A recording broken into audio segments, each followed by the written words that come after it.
అసలు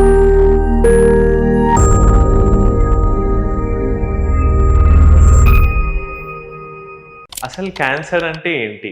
క్యాన్సర్ అనగానే అదొక భూతంలా చూస్తున్నాడు. ట్రీట్మెంట్‌కి కూడా రావట్లేదు. మనం నిర్లక్ష్యం చేసే ఆ కామన్ క్యాన్సర్ సింప్టమ్స్ గురించి ఇవాళ తెలుసుకుందాం. నమస్తే, నేను doctor Raghu Gopishetti, consultant medical hemato oncologist, Kaizen oncology team. అసలు క్యాన్సర్ అంటే ఏంటి? ఇంకా చాలా మందికి అవగాహన అనేది రావాలి. క్యాన్సర్ అనగానే అదొక భూతంలా చూస్తున్నాడు. నా పని అయిపోయింది అనుకుంటున్నాడు. ట్రీట్మెంట్‌కి కూడా రావట్లేదు. సో క్యాన్సర్ అంటే ఏంటి?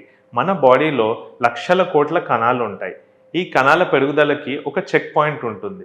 ఎప్పుడైతే కణం చెడ్డ కణంగా మారి కంట్రోల్ తప్పి పెరుగుతుందో అదే క్యాన్సర్గా మారే అవకాశం ఉంటుంది. సో ఏ క్యాన్సర్లో అయినా 4 స్టేజెస్ ఉంటాయి. Stage 1 to stage 4.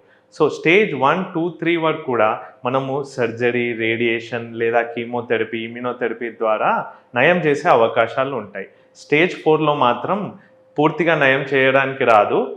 పేషెంట్ యొక్క లైఫ్ స్పాన్ని ఇంకా ఇంప్రూవ్ చేయడానికి ట్రై చేస్తాం. సో మనం నిర్లక్ష్యం చేసే ఈ కామన్ క్యాన్సర్ సిమ్టమ్స్ ఏమై ఉండొచ్చు? డయట్, ఎక్సర్సైజ్ లాంటివి చేయకుండానే బాగా బరువు తగ్గటము, శరీరంలో ఎక్కడైనా గడ్డలాగా రావడము, ఏదైనా పుండులాగా అయి అది మానకపోవడము, మూత్రంలో లేదా మోషన్లో రక్తం రావడము, అలాగే ఈవినింగ్ టైంలో జ్వరం రావడం, బాగా చెమటలు పట్టడం.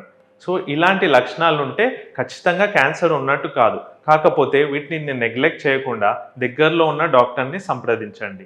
క్యాన్సర్ని అర్లీగా గుర్తించామనుకోండి, క్యూర్ చేసే అవకాశాలు ఎక్కువగా ఉంటాయి.